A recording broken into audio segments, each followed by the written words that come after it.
Pode abrir a sua Bíblia em Lucas, no capítulo 14, versículo 25.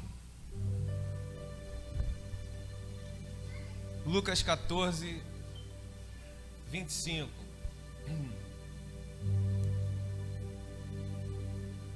Quantos acharam aí? Diga amém. Amém? Aleluia.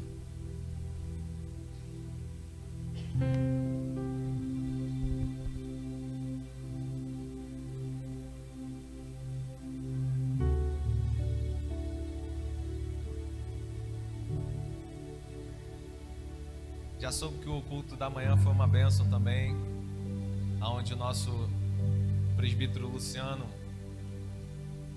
esteve aqui trazendo a mensagem. O Gedi, perdão, Luciano estava dirigindo o culto e o presbítero Gedi trouxe a palavra da manhã. Foi uma bênção. Convido você a estar atento nas nossas mídias sociais. Nós estamos informando ali tempo de oração. Nós vamos ter ainda esse mês outro tempo de oração aqui na parte da manhã. Não perca isso, irmão.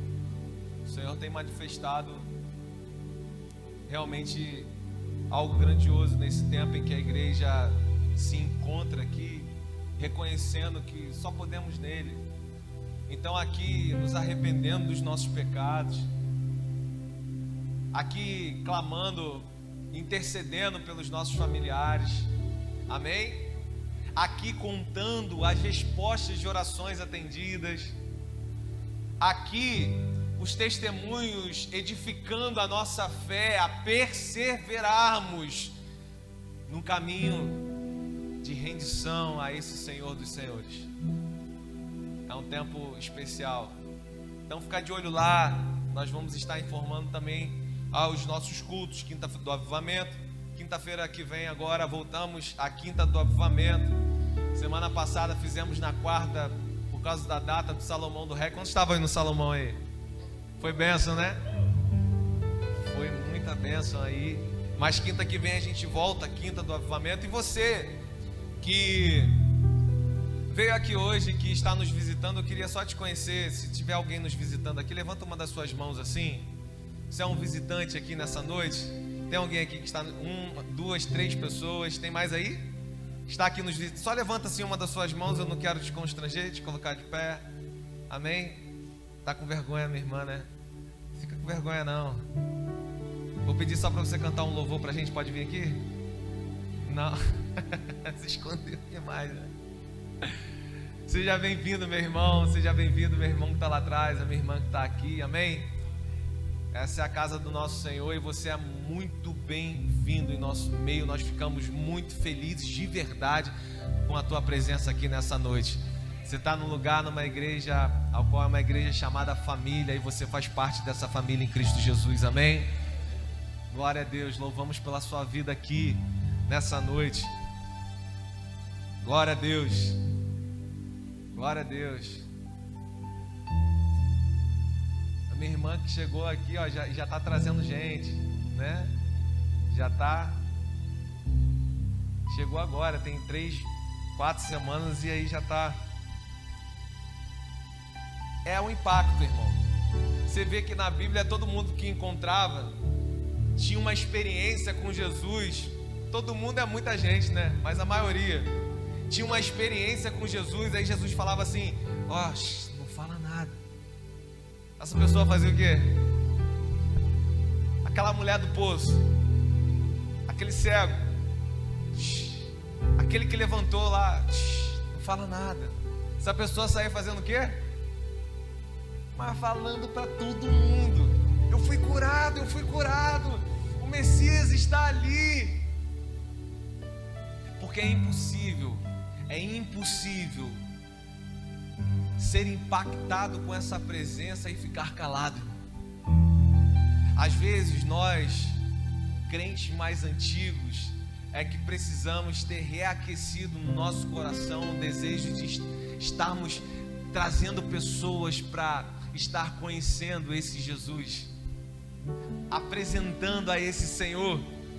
Às vezes isso vai esfriando nosso coração, vai ficando, algumas coisas vão ficando normais na caminhada de fé, mas em nome de Jesus, irmão, que isso nunca fique normal no seu coração, na sua vida, que o seu coração seja sempre aquecido com o primeiro amor, o primeiro impacto de Jesus na sua vida, aquele que você parava os outros na rua para falar, lembra? Você queria compartilhar a sua experiência com alguém, o que aconteceu, do que eu fui curado, do que eu fui liberto, e só foi possível por esse Jesus. Olha, eu quero externar isso, eu quero falar isso para você, eu quero que isso seja possível na sua vida. Lembra disso bem aquecido no seu coração? Às vezes vai ficando, né? Corações sejam, em nome de Jesus, aquecidos com esse impacto, com essa presença, com essa mudança de vida, com a metanoia, mudança de mente que nós sofremos ao conhecermos o Salvador. Aleluia! Em nome de Jesus. Irmãos, falando já dos nossos visitantes, quero dizer para vocês, até já falei isso uma vez aqui quando eu vim como visitante também. Eu acho que eu falei uma vez sobre isso aqui. Essa igreja local, a igreja local, ela é composta por 3 grupos, amém? Quais são? Não é a noiva ataviada, aquela que não tem placa, a noiva de Cristo, que vai subir, vai casar com o noivo.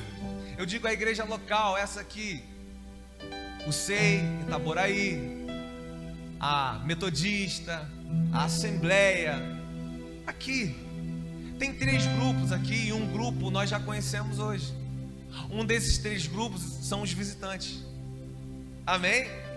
Então aqui os nossos visitantes, eles compõem esse grupo, essa igreja que nós chamamos a igreja local. Os visitantes estão aqui, e geralmente eles frequentam as reuniões, têm curiosidades. O que está acontecendo lá? Por que esse amigo meu era assim e agora está assim? Por que eu vejo uma paz no olhar dele? Eu estou curioso, quero saber o que é isso. O que tem naquele espaço? Porque não é um espaço, irmão. O espaço, a gente sai daqui e virou um prédio normal, é uma casa de festa. É só um prédio. Mas o que acontece dentro do prédio? Quem que está lá? Tem uma curiosidade que nos faz vir até aqui, um interesse, às vezes um interesse pessoal, mas ainda é sem vínculo com a comunidade, com a vida da comunidade de fé. Ainda não tem aquele vínculo, amém? Irmãos, isso não é uma crítica, porque desses 3 grupos nós temos os visitantes, nós temos participantes e nós temos discípulos.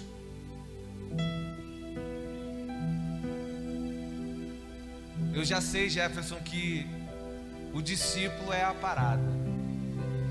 Eu já sei, Jefferson, que o discípulo é sobre o que você vai falar, é verdade. É isso mesmo.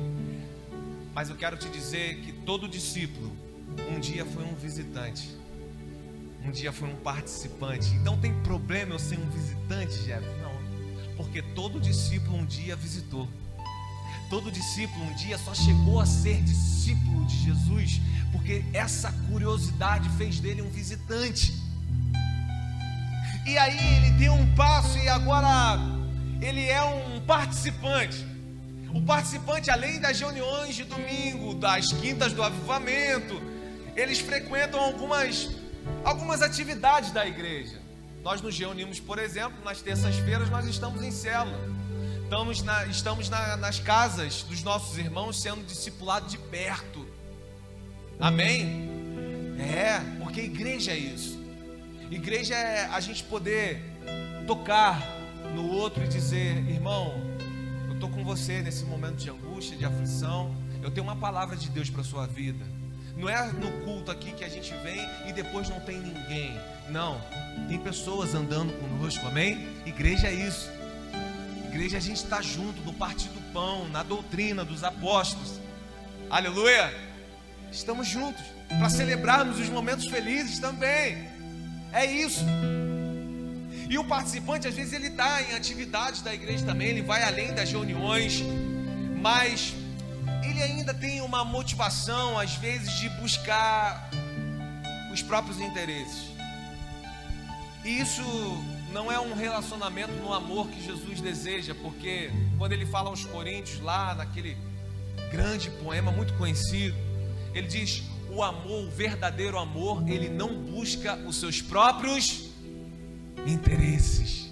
Um relacionamento em amor, um relacionamento em verdade mesmo, do jeito que ele quer, é um pouquinho além disso, do que aquele que às vezes vem, eu quero só dar uma esvaziada aqui nos pesos que eu carreguei durante a semana, ou senão aquela, como eu já vivi isso muitas vezes, irmãos, muitas vezes, lembrar do Senhor, lembrar que Deus está aqui conosco quando uma enfermidade aparece, ou quando a dificuldade financeira bateu na porta. Me livra dessa aí, Senhor. Abre essa porta aí de emprego. E aí nós lembramos, buscar os próprios interesses, amém? Ele até conhece um pouco da visão da igreja, mas não tem total concordância, uma concordância plena, e sendo assim, nós dificilmente vamos poder contar com eles. Por exemplo, aqui agora no que nós falamos, discípulos, nós vamos poder contar com esses discípulos, em que semana que vem, ao invés de termos 2 pessoas que nós precisamos, termos 4. Amém? E o participante, dificilmente ele vai se permitir a isso. Dificilmente nós vamos poder contar com ele no serviço dessa obra, porque é uma responsabilidade, irmãos. Por exemplo, os pais estão aqui. Nós podemos confiar a qualquer pessoa uma sala fechada com seus filhos? Não podemos. E quando ele dá um passo a mais para discípulo, nós podemos confiar nessa pessoa. Podemos confiar responsabilidade nesse serviço do corpo a essas pessoas, amém?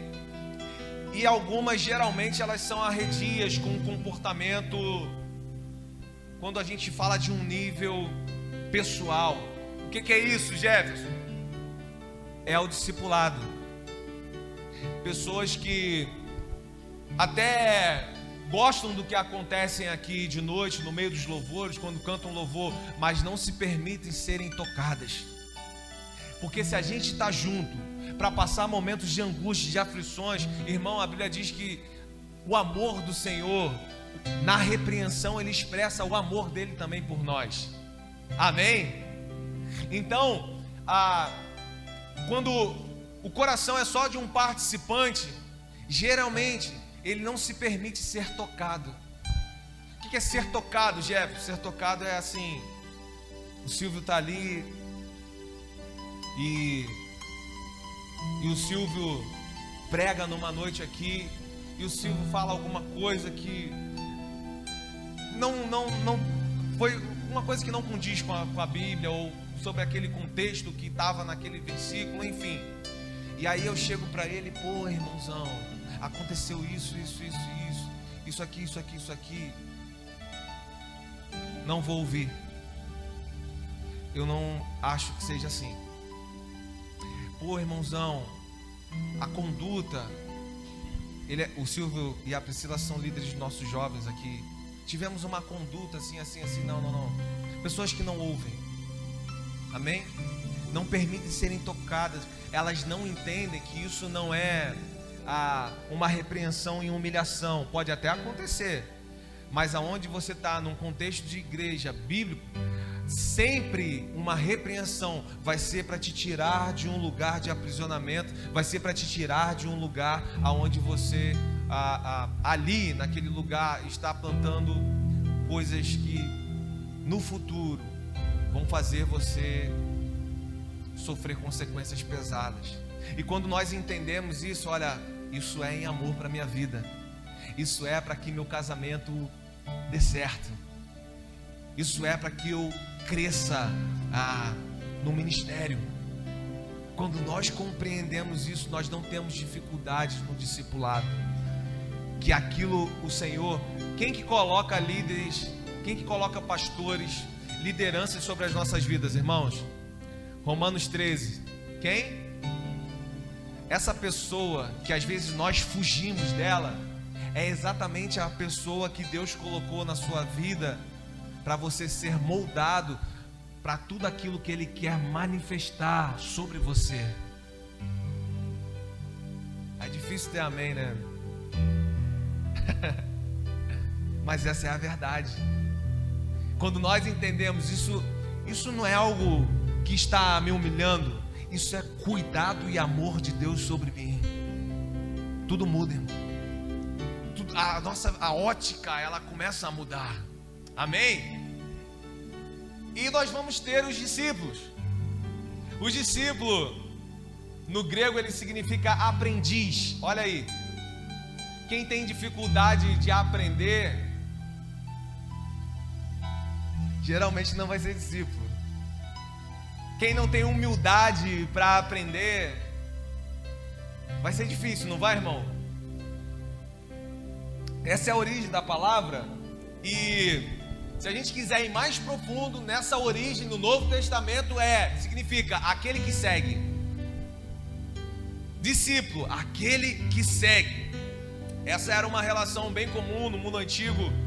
Essa relação entre os professores, ou que eles chamam de mestres e alunos, mestres e discípulos, onde os filósofos gregos ficavam ali, os rabinos judeus se reuniam, e em torno deles ali estavam grupos de aprendizes, grupos de alunos, ficavam ali em volta deles. Não diferente do dia de hoje também não, gente.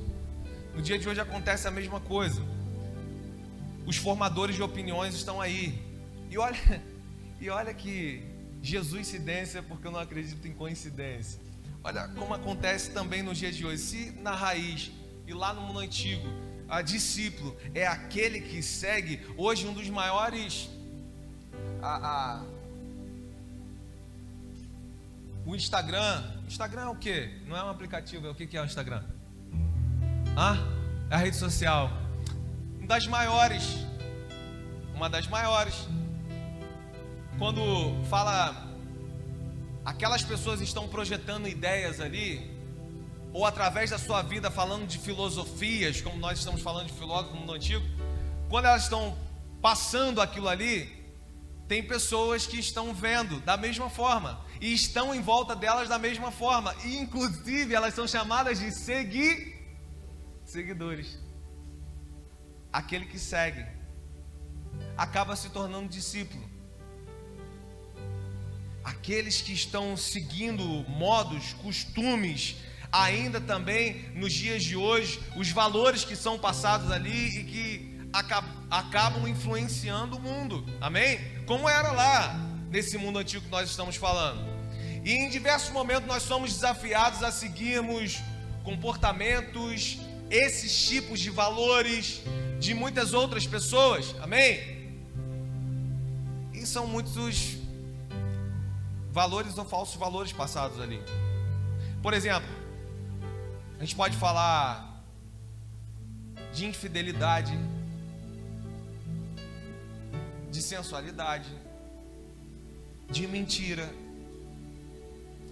de avareza, como falamos aqui logo no início. Sim ou não? Estão sendo, de forma sutil ou de forma clara, às vezes estão sendo pregados de uma certa forma ali, e estão ao nosso redor. Nós estamos recebendo, algumas pessoas com mais ainda força recebendo isso, amém? E eu queria que você se atentasse sobre 3 jovens muito conhecidos na Bíblia. Hoje, inclusive, que calor foi esse hoje, gente? Meu Deus. Gente, hoje Maraísa passou mal, né? Ficou desmaiando aí. pressão foi para baixo. Fui eu. Tipo, botar água gelada assim na nuca. E eu falei com o irmão, com o Rogério. Falei: Rogério, naquela praça ali eu passei Sadraque, Mesaque e Abednego estava ali. A fornalha estava ali acesa. Não é possível. E esses 3 jovens aqui, discípulos, eles têm algo a passar. Quando lá em Daniel, no capítulo 3, a história é muito conhecida do rei Nabucodonosor, quando faz aquela estátua de 30 metros de ouro e manda que todos os governadores, todos os influenciadores da época adorassem aquela imagem. Amém? Todos conhecem essa história? Todos conhecem. Olha, todos vão ter que se ajoelhar, todos vão ter que adorar. Nós estamos transformando aqui formas de pensamento. Acho que foi até a Sol que colocou num grupo nosso, sobre leis sendo aprovadas. Foi isso, Sol? De que agora é uma... Não é perseguição o termo. É uma... Qual é o termo, Sol? Perseguição religiosa não é... Proibição? Não, assédio religioso. Que você fazer evangelismo, você é cristão, fazer evangelismo, falar de Jesus, como nós fazemos aqui na praça, ou entrando no ônibus, ou estando na rua, isso é assédio agora, né? Quer dizer, primeira etapa ali de uma lei sendo aprovada, que isso seria assédio religioso. Que estarmos aqui no templo como nós estamos agora não seria possível, porque sim, a religião ela pode ser liberada, mas cada um no seu quadrado, vai para sua casa. Olha as influências que estão acontecendo e no sistema, como nós falamos aqui desses jovens, de um governo vindo de cima. Enquanto a igreja muitas das vezes está aí brigando por diferença teológica, porque eu sou calvinista, eu sou arminiano, ou que a igreja está aí nesse mimimi. Olha tudo que continua sendo movido no mundo para uma influência, para quebrar o relacionamento de discípulo com você. Irmão, igreja só é igreja assim. Você sozinho não é igreja. Tem 2 ou 3 reunidos. Então, lá, quando colocam algo assim, como foi esse post aí, né? É o que é um deputado? De um deputado lançando isso. Pode ser superficial e pode parecer que assim, Não, ele não está atacando a religião. Falou que você pode ter a sua religião. Olha que bonitinho. Mas no princípio, ele quebra o que nós chamamos de igreja. Porque a igreja é a comunhão dos santos. E o quanto nós estamos atentos com tudo isso, estamos sendo influenciados ou não estamos nem aí para o que está acontecendo em algo, em esfera muito superiores. Aqui, o rei está dizendo, todos devem adorar essa imagem. O rei, ele já sitiou a cidade, ele já levou cativo esses meninos, aliás, que não são Sadraque, Mesaque, Abednego, são o quê? Ananias, Misael e Azarias. Já começa por aí. Influências que começam de cima e que, irmãos, continuam querendo mudar a sua identidade em Cristo. Isso continua acontecendo.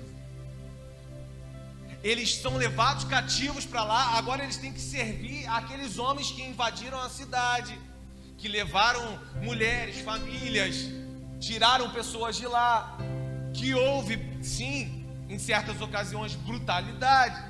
Aí eu tenho que servir a essas pessoas, e além de servir essas pessoas, elas vão dizer assim: olha, agora você não chama Misael, agora você não chama Ananias, agora se chama Sadraque, agora se chama Mesaque. Sabe o que quer dizer isso? Isso quer dizer nome de deuses pagãos. Tipo, um é Deus da lua, aquele que tem um nome lá que falava assim, que serve a Jeová. Esses tipos de referência do Deus que ele serve, que ele foi criado, agora ele coloca assim um nome de entidade em você, como se fosse os nossos dias aqui, ó, agora o seu nome é Zé Pilintra, Cláudio, e você vai me servir, e você vai ser escravo aqui. Esse é o contexto que eles estão vivendo. Só que aqueles garotos ali são discípulos. Discípulo é diferente. Aqueles garotos ali, para comerem melhor, eles não se rendem, eles falam: não quero me contaminar com o que vem do rei, vou comer legumes. Não porque é vegetariano, não é porque eu não quero me contaminar com o que vem de fora. Eu não quero me contaminar com aquilo que quer quebrar meu relacionamento com Deus. Eu não quero me contaminar com aquilo que quer desfazer o coração de discípulo que eu tenho. É isso. Essa é a resposta. Por que, Jefferson? Porque foram lá, roubaram eles, bateram em familiares, separaram eles, fizeram de tudo, mudaram até o nome deles, mas não mudaram a identidade que está no coração daquele que serve ao Senhor e que diz: eu continuo sendo discípulo mesmo diante disso tudo. A minha atitude não muda pelo que foi mudado do lado de fora. Eu não sei se você entende isso. A minha atitude não muda. Irmãos, se uma lei dessa é aprovada, qual que vai ser a próxima? Já pensou nisso? Você acha que num futuro bem próximo você vai poder estar junto tocando bateria, louvor e levantando as suas mãos? Nós temos algo chamado no mundo que é a janela 1040. Quantos conhecem isso aqui? Janela 1040. No globo terrestre tem uma janela chamada 1040. Nesse ângulo todo no mapa mundi aqui, não é permitido fazer isso que a gente faz aqui. Isso já é uma realidade no mundo, irmão. E você está perdendo tempo com o quê? Você acha que diante de uma situação dessa, outras coisas não podem vir? Aliás, se essa já acontece, isso aqui já não é permitido. Já acabou. Por que eu estou te falando isso? Porque, irmãos, eu não sei se esses garotos teriam a mesma força se estivessem sozinhos. Entende o que eu estou dizendo?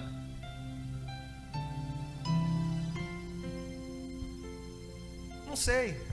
Pode ser que sim, muitos homens de Deus estavam sós e cumpriram o seu papel, mas deles eu não sei. O que eu aprendo com isso é que quando tem alguém assim, ó, igual tá aí do nosso lado, é muito mais fácil, entre aspas, perseverarmos naquilo que o Senhor tem proposto para nós.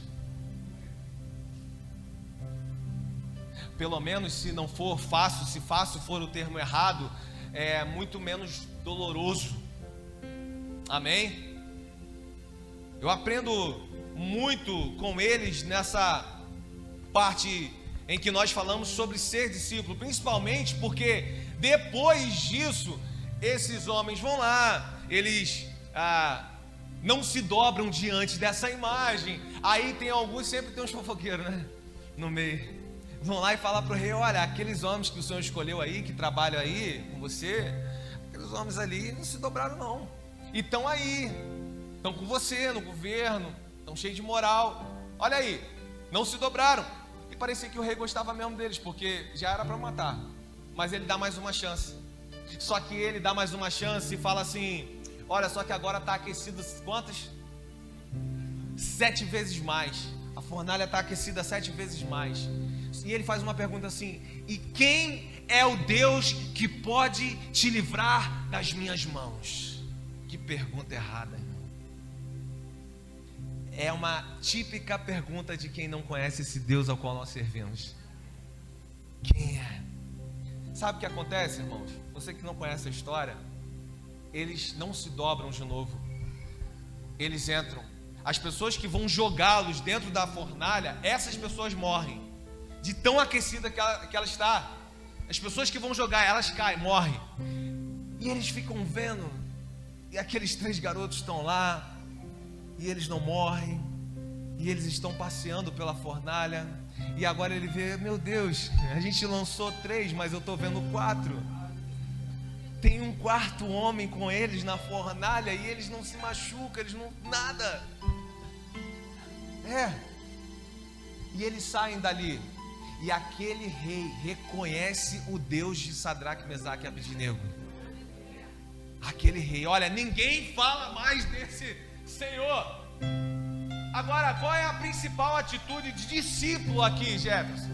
Irmãos, é muito bom a gente falar de uma vitória em Deus. Eu amo.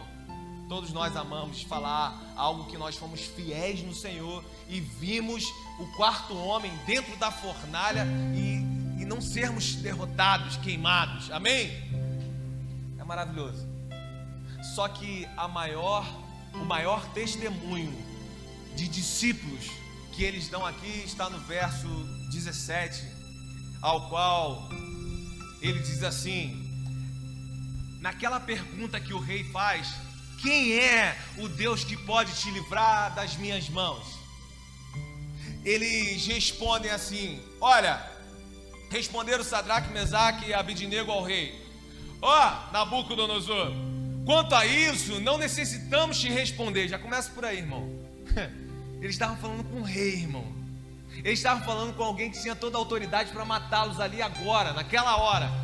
Quanto a isso, rei, não preciso te responder, porque se o nosso Deus, a quem servimos, quer livrar-nos, Ele nos livrará da fornalha e do fogo ardente das suas mãos, ó rei. Se não, fique sabendo, ó rei, que não serviremos aos teus deuses, nem adoraremos a imagem nenhuma que o Senhor levantou. O maior testemunho sobre ser um discípulo do Senhor não é quando nós saímos da fornalha e Deus agiu na nossa vida e nós não nos queimamos. É quando nós não sabemos se iremos morrer ou não dentro daquela fornalha, e mesmo assim continuamos fiéis diante do nosso Senhor. É quando nós não sabemos o que vai acontecer, se isso implica até mesmo na minha morte e na sua morte, mas mesmo assim eu continuo reto diante do que foi proposto por Deus na minha vida. Ser discípulo é um pouquinho mais fundo. Ser discípulo é um pouquinho que eu estou falando é a forma de falar, é bem diferente. Amém? E parece que quando nós vamos alinhando o termo discípulo com o que nós vemos na Bíblia, vai ficando muito distante de nós. Verdade ou não é? E é verdade. Só que, pela graça, Paulo falou e foi claro assim: poxa, o bem que eu quero fazer eu não faço, o mal que eu não quero eu acabo, mas pelo Espírito que habita em vós, você pode todas as coisas naquele que te fortalece. É Ele quem nos deixou o Espírito Santo. É pelo Espírito Santo que você pode sim ser um discípulo de Jesus. Continuando aqui, a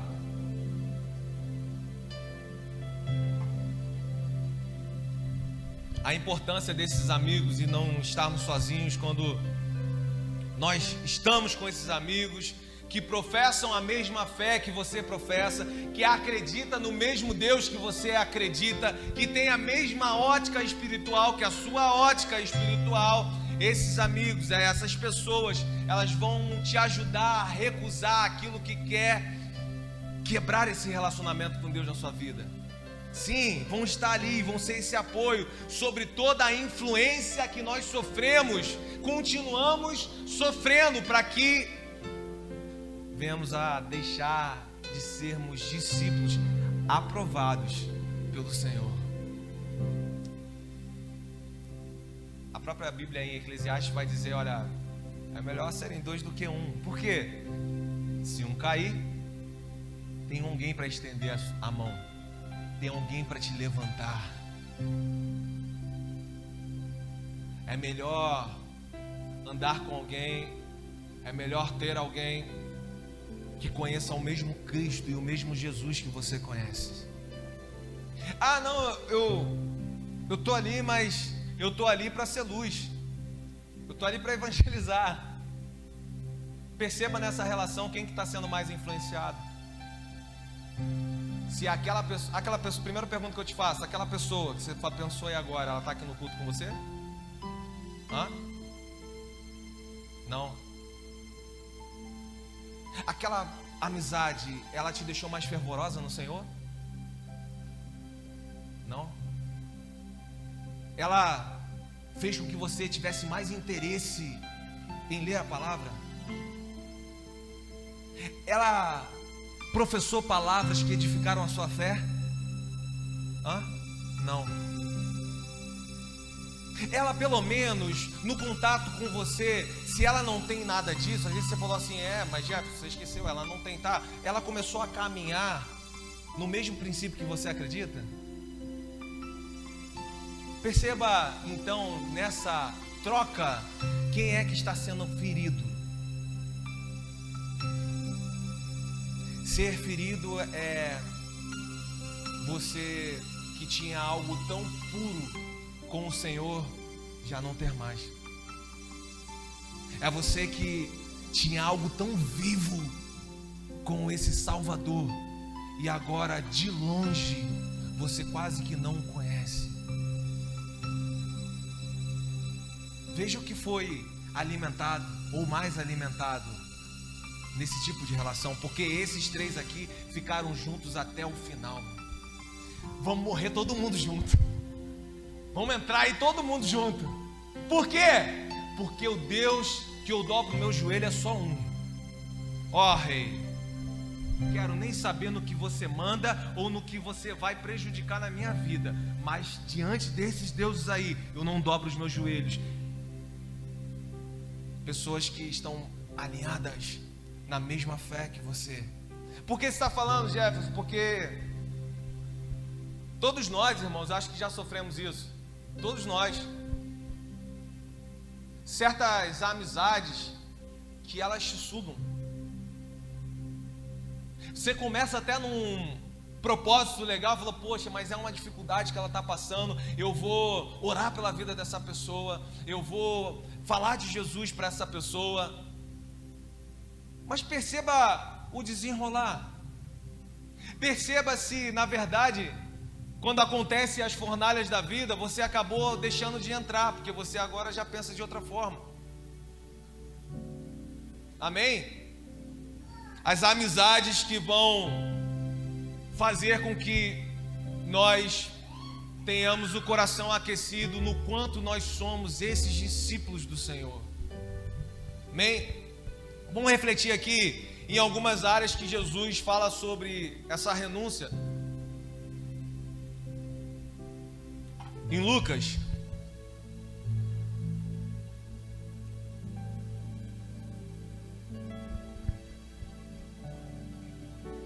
ele diz assim: grandes multidões acompanhavam e ele, voltando, lhes disse: se alguém se alguém vem a mim e não aborrece seu pai, a sua mãe, a sua mulher, os seus filhos, irmãos e irmãs e ainda a sua própria vida, não pode ser meu? Não pode ser meu discípulo. E qualquer que não tomar a sua cruz e vier após mim, não pode ser meu. Isso é muito duro, né, irmão? Cada vez vai ficando mais fraco o discípulo, né? É porque a gente está acostumado com aquele Jesus que está andando, tocando e curando. Aquele Jesus que está andando e fazendo maravilhas e dando grandes palavras de incentivo, amém? Mas esse é o mesmo Jesus que está falando. E ele está dizendo no verso 33, pode pular aí, ele diz assim, continua: assim, pois, todo aquele que dentre vós não renuncia a tudo quanto tem, não pode ser meu discípulo.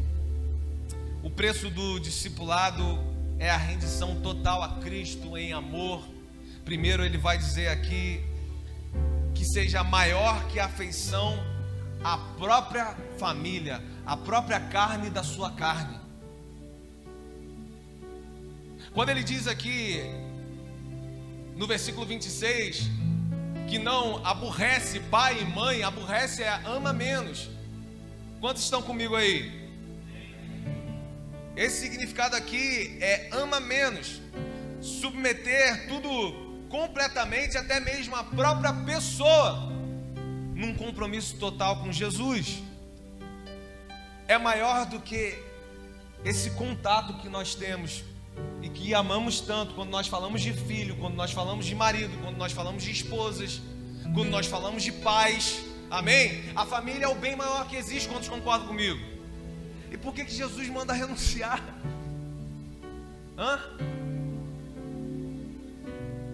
Jesus não mandou você esquecer. Aliás, ele até vai condenar isso.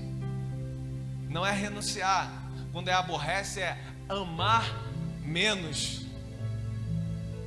Por que, Jefferson, esse amar menos, ele entra aqui? Porque ele é aquele que deve estar acima de todas as coisas, na sua prioridade de vida e no seu coração. É isso que, esse é o relacionamento do discípulo. E por que isso, Jefferson? Porque a família é uma bênção, irmão. Mas ela não tem segurança se não estiver alicerçado na rocha chamado Cristo Jesus. Ele é a segurança dessa bênção. Ele é o lugar seguro da sua família.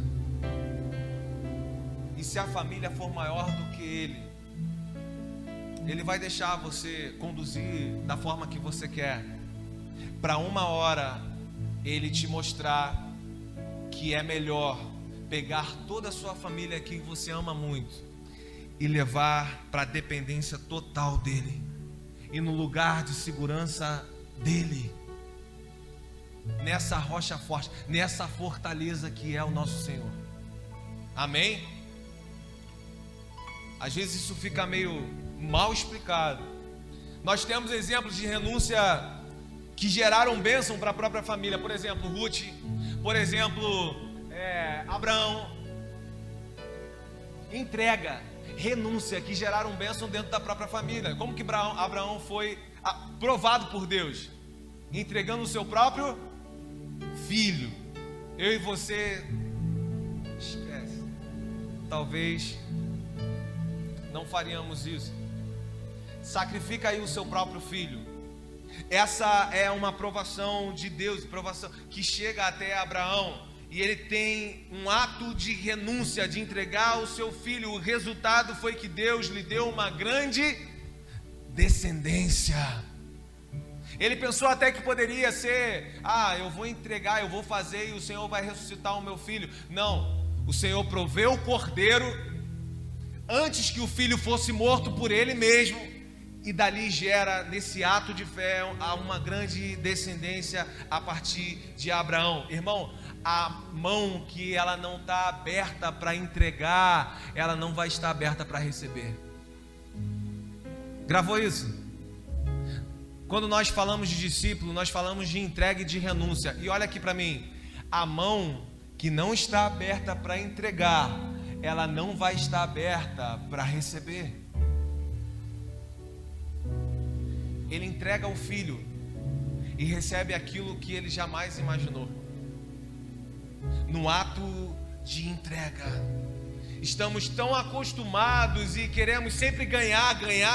As nossas atitudes, elas sempre são relacionadas em ganharmos, que nós achamos que estamos perdendo quando entregamos algo, principalmente da parte do Senhor, mas no reino de Deus não é assim, irmão.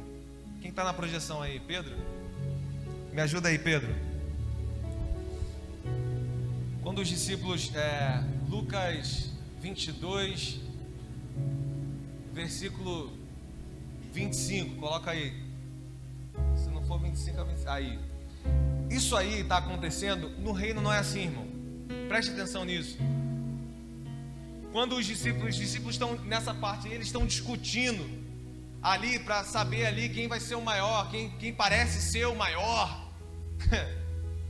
Aí, olha o que Jesus responde para eles. Jesus diz assim: os reis dos povos dominam sobre eles, e os que exercem autoridade são chamados benfeitores. Vai. Mas vós, discípulos, estão falando com os discípulos, não sois assim. Pelo contrário, o maior entre vós seja como o menor, e aquele que dirige, está governando, seja como o que serve. Pois qual é o maior?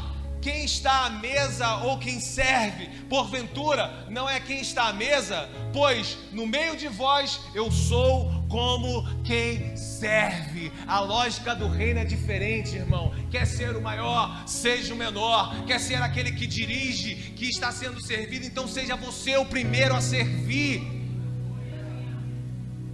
É Ele que cresce e nós que venhamos a diminuir.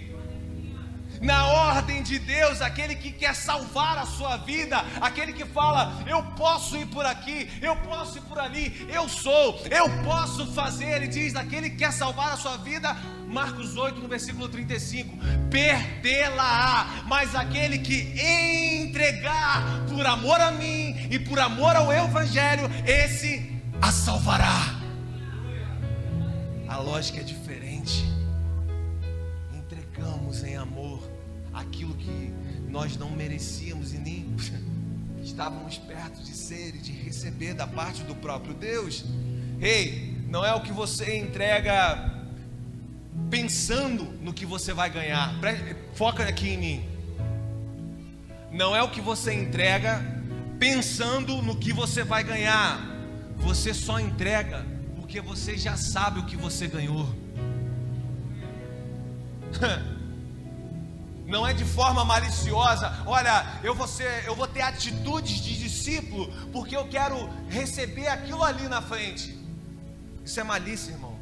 Isso é uma adoração e um relacionamento fétido com o Senhor. Ele não recebe tipo de adoração e tipo de oferta, esse tipo de entrega. O que ele recebe é um coração contrito e quebrantado. O que ele recebe é algo verdadeiro num relacionamento daquilo que ele quer fazer de você um discípulo amado.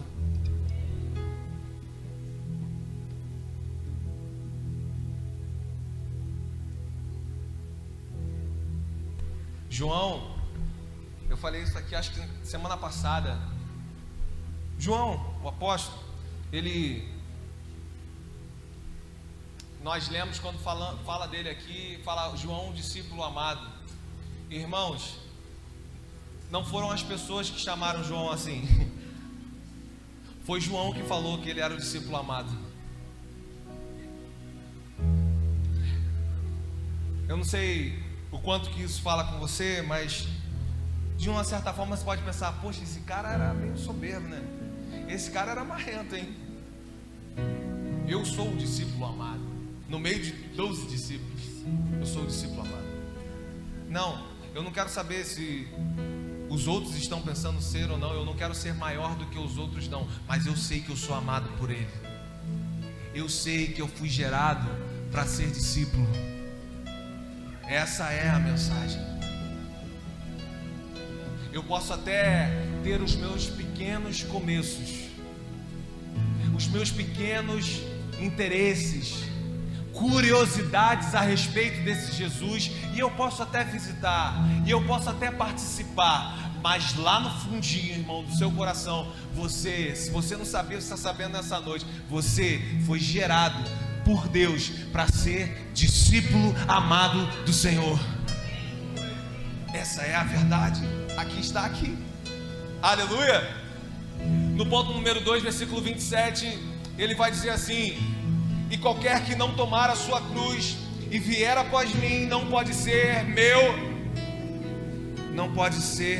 o meu discípulo. Irmão, é maior que o desejo de seguir. Isso aqui fala de um desejo, é maior do que o desejo de você seguir o seu próprio caminho, é ir após Ele, tomar a sua cruz. A aliança com Ele faz com que o caminho dele, nós reconheçamos que o caminho dele é muito mais alto, melhor, os planos dele, do que o caminho que a gente quer projetar, e seguir na força do nosso próprio braço. Tiago, bota aí para mim, Pedro. Tiago, no capítulo 4, no versículo 13, eu vou te falar, presta atenção aqui nisso agora, você vai ler comigo. Tudo que eu estou falando aqui, eu estou falando do que ele expressa na palavra dele, para que você tenha certeza que isso vem da parte de Deus para você. Aleluia! Então, quando ele fala sobre isso, de irmos até ele, tomar a cruz, e que se não for assim, essa pessoa não consegue ser um discípulo, é sobre isso, é um desejo de seguir, né, o caminho que é dele. E que esse desejo seja maior do que o meu próprio caminho, ainda que isso aqui seja muito forte dentro de mim, mas entender que ali está o melhor caminho. Os princípios e os valores que ele deixou nessa verdade continuam sendo o melhor caminho, mesmo diante de toda a influência que você sofre aí fora. Aleluia! Então, Tiago, no capítulo 4, versículo 4:13.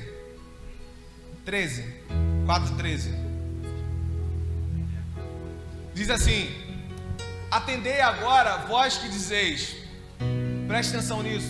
Você que quer fazer os seus planos, você que quer seguir do seu jeito, você que ainda acredita que não ir até ele e tomar a sua cruz seja o melhor negócio.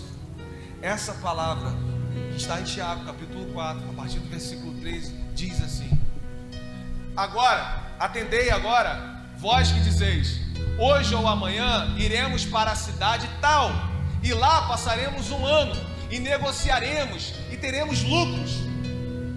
Vós não sabeis o que sucederá amanhã, que é a vossa vida? Sois apenas como... Olha o que ele diz sobre mim e sobre você. Vocês são apenas como neblina que aparece por um instante e logo dissipa, como um vapor. Vai. Em vez disso, devias dizer: se o Senhor quiser, não só viveremos, como também faremos isso ou aquilo. Vai. Agora, entretanto, vós jactais das vossas arrogantes pretensões.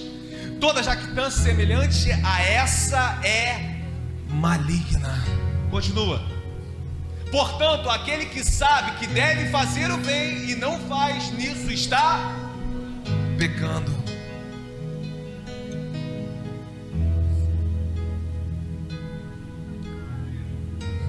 Quando nós não escolhemos o caminho perfeito, irmão, que ele deixou. Ele deixou um caminho perfeito. Quando a gente insiste em fazer da nossa... eu vou para lá, eu faço aquilo, eu monto, como ele falou, comércios. Lá vai ser assim.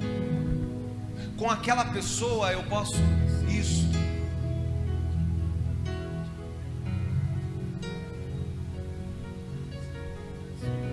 Não é apenas conhecer sobre os princípios e os valores de Deus, é se entregar ao único caminho que leva até o Pai. Jesus falou isso: eu sou o único caminho que leva até o Pai. Todo caminho fora de Jesus, o final é aquele. Não tem outro caminho. Aleluia. Às vezes nós confiamos naquilo que Jesus tem falado, nós confiamos na palavra, naquilo que nós recebemos desde criança. Às vezes nós confiamos no que Ele tem soprado, e hoje de manhã nós ouvimos sobre isso, né? No que Ele tem falado aos nossos ouvidos, espiritualmente. Mas confiar não é estar. Confiar em Jesus não é estar em Jesus. Confiar em Jesus não é estar, talvez por causa do ambiente. Às vezes nós estamos na igreja, mas não estamos em Jesus. Amém ou não amém? Acontece. Você lembra daquele jovem rico? Eu guardo desde a minha mocidade todos esses princípios. Jesus, eu quero ir além. Eu quero dar esse passo aí, ser discípulo, caminhar do seu lado. Não guarda aí os mandamentos. Não, isso eu faço desde a minha mocidade. Palavra, o jovem rico. Aí Jesus vai olhar e esquadrinhar, porque isso é maravilhoso, irmão.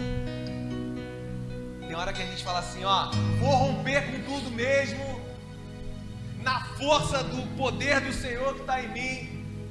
E meu irmão, vou ter atitude de discípulo a partir de agora. Aí Jesus esquadrinha o coração assim daquele jovem, e ele fala, olha, ele era muito rico.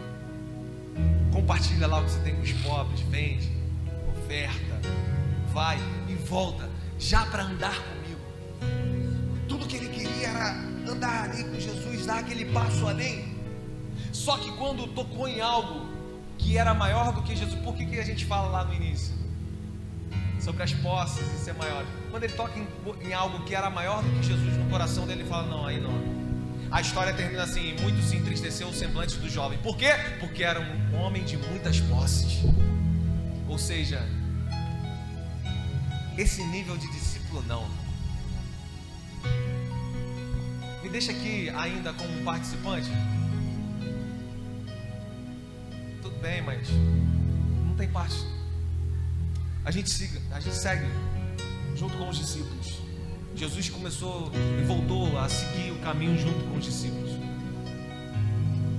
Só que a confiança naquilo que Ele é, naquilo que Ele é e no que Ele faz, vai fazer com que você dê o passo de fé, de dizer assim, são muitas posses, toma aqui, é o que Jesus pediu, amém.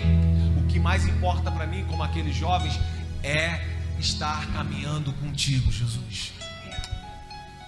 Confiança em quem Ele é e no que Ele faz.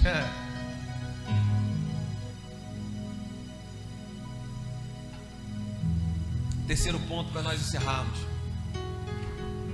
é no verso 33, o qual ele diz: assim, pois todo aquele que dentre vós não renuncia a tudo quanto tem, não pode ser meu discípulo. É maior que o amor que nós temos aqui pelos nossos familiares, é maior do que todas as coisas terrenas que nós podemos conquistar.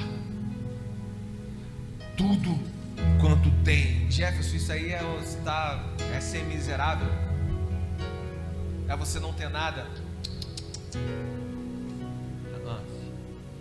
A Bíblia, inclusive, ela vai te orientar para você ter equilíbrio em todas as coisas, para que não te falte nada. Não, o olhar não é esse. O olhar é que nenhuma dessas, você pode ser rico e ser um discípulo, mas que nenhuma dessas riquezas controle o seu coração acima da verdade dos princípios do Senhor. É que nada seja maior na sua prioridade do que esse Deus que é pregado nessa palavra. Esse é o renunciar a tudo quanto você tem. Renúncia não é um simples vocábulo da vida cristã, irmão. Dessa vida que nós vivemos, cristã. Isso deve ser diário, isso deve ser prático, isso deve ser constante em todos os níveis, em todos os sentidos da nossa vida. Renunciar o nosso ego, renunciar a nossa carnalidade, renunciar o nosso ódio, renunciar o orgulho, perdoar a quem nós sabemos que temos que perdoar, pedir perdão a quem nós sabemos que devemos pedir perdão, renunciar à contenda, renunciar à maledicência no meio do corpo, no meio de pessoas, porque através de palavras ditas nós podemos tropeçar e fazemos pessoas tropeçarem também. E muitos são os irmãos que tropeçam em acusações contra outros irmãos, se achando mais santos do que os outros, se achando os únicos certos no meio de todo mundo. Leia Tiago 3, irmão. Não vai dar tempo da gente ler aqui. Leia Tiago 3 e veja o que a sua língua pode fazer com a sua vida. Você vai, com certeza, atender o pedido. Nesse capítulo ele vai refrear a sua língua em muitos momentos. Em muitos momentos a sua língua pode matar alguém. Isso é muito sério. Quantas as vezes, se você não participou, você viu pessoas Às vezes nós falamos, os assassinos. Irmãos, quantos foram as vezes eu vi de pessoas que por causa de algo que estava dentro do coração dela, contra o Johnny, por exemplo, está ali, e aí eu vi aqui pro Lucas, porque eu acho que o Johnny falou alguma coisa de mim, porque eu acho que o Johnny fez alguma coisa, ou até que ele tenha feito alguma coisa contra mim ou contra a pessoa que eu gosto, eu chegar no Lucas e dizer: cara, já percebeu o Johnny? Rapaz, é estranho, né? Estranho, cara, tem umas atitudes meio estranhas. Falou um negócio aí, cara. É mesmo, Jeff?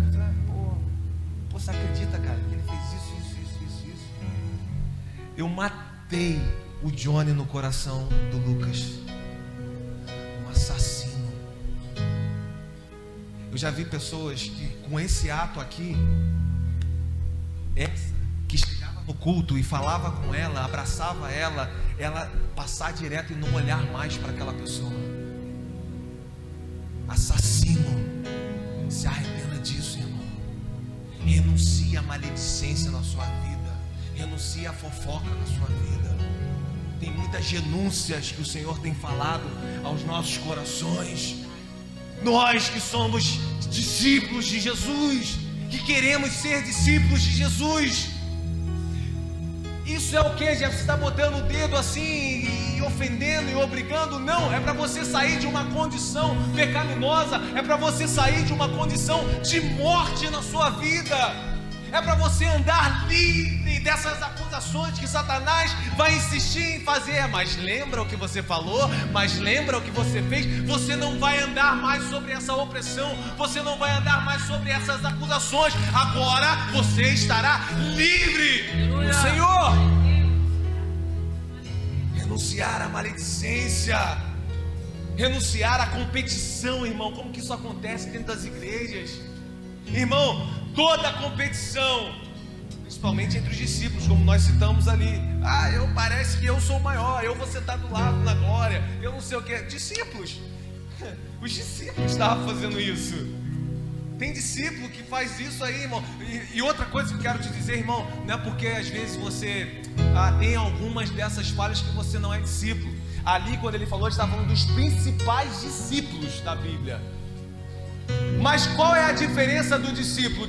A diferença é: cara, que besteira que eu falei. O discípulo erra também, mas o discípulo reconhece o seu erro e se arrepende do seu erro.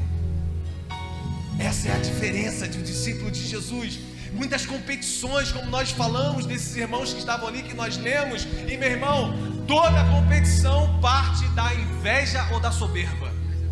Toda competição. Eu estou competindo com o outro, o meu ministério vai ser mais vivo do que o outro. Por quê? Porque eu vou ser mais do que ele. Porque eu quero aquele jeito que ele fala, sabe? Eu queria falar assim. Eu queria cantar assim, eu queria dançar assim, eu queria... Ou senão parte da soberba. Ninguém é igual a mim. Ninguém faz o que eu faço. Eu canto, eu prego.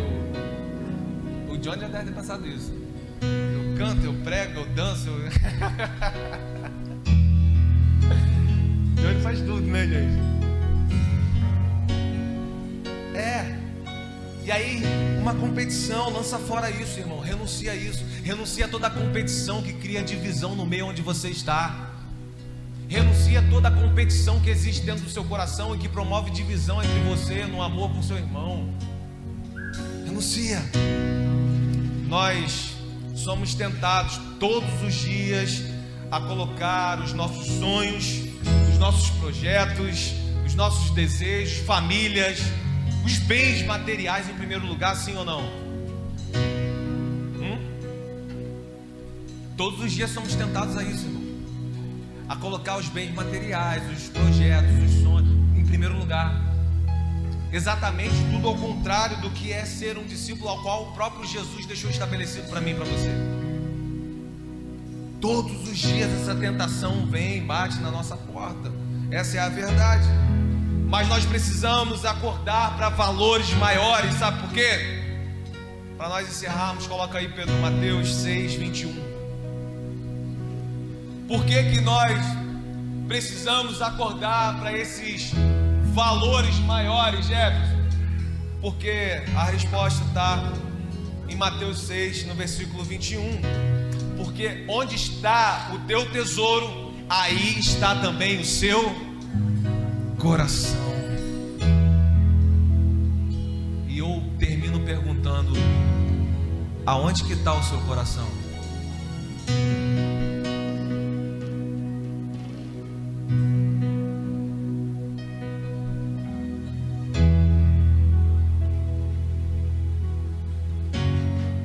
O que você tem renunciado por amor a Jesus?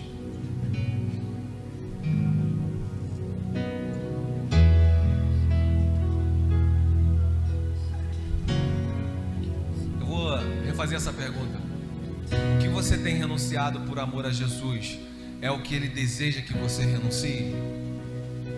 Agora deu um up aqui na... Sabe por que eu fiz essa pergunta? Porque às vezes nós estamos renunciando coisas que nós achamos que estamos progredindo naquilo, no relacionamento de discípulo com Jesus, porque nós acertamos algo. Glória a Deus por isso, irmão. A nossa caminhada é uma evolução. Sempre vamos consertar algo diferente, amém? Em nome de Jesus que seja assim, amém? Mas hoje, a noite de hoje, nós viemos aqui e Jesus, Ele, da mesma forma com aqueles jovens, esquadrinha o meu e o seu coração.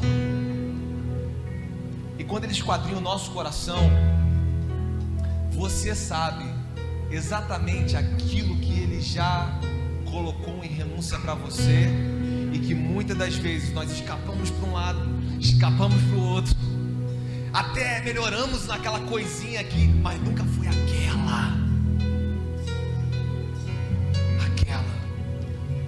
aquela que você sabe que vai mudar tudo dentro da sua casa, com a sua esposa, com o seu marido, no seu trabalho, com o próprio Jesus, no serviço à igreja, aquela que você sabe que você luta há anos. Você já melhorou em muita coisa, mas tem uma que você sabe que tem gente que anda desde o início da conversão e não conseguiu ainda. Sabe? O que você renuncia por amor a Ele e que realmente Ele tem falado a você que é isso que Ele deseja?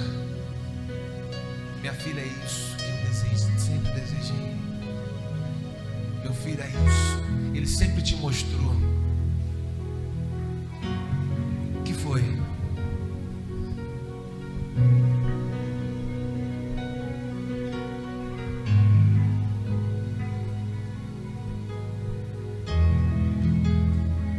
Sabe por que Ele libera uma palavra assim?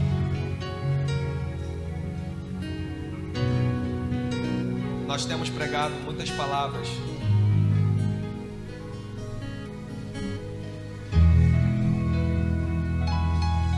sobre restauração, sobre a vida que nós encontramos em Jesus, sobre cura. Muitas palavras de ânimo têm sido liberadas aqui nesse altar. Nessa noite, Jesus traz uma palavra que não é diferente, ela é de restauração. Mas ao mesmo tempo que Ele traz algo de restauração, Ele coloca a proposta do Evangelho diante de mim e de você. Qual é a proposta do Evangelho, Jefferson? Arrependei-vos, pois é chegado o reino dos céus.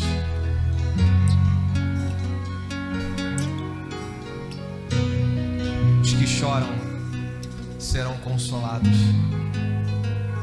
Felizes os que choram, esses serão consolados. Qual é a proposta do Evangelho? você não perde, você entrega. É uma entrega, e você só entrega o seu coração, e você só entrega a sua vida, porque você confia que Ele é, além do Senhor dos Senhores, o Salvador da sua vida, porque você confia que Ele é o único caminho que leva até o Pai, porque você confia que essa que é uma verdade, e você já viu sendo para muitas outras pessoas, é a mesma verdade que está sobre a sua vida, que também você foi gerado para ser esse discípulo do Senhor.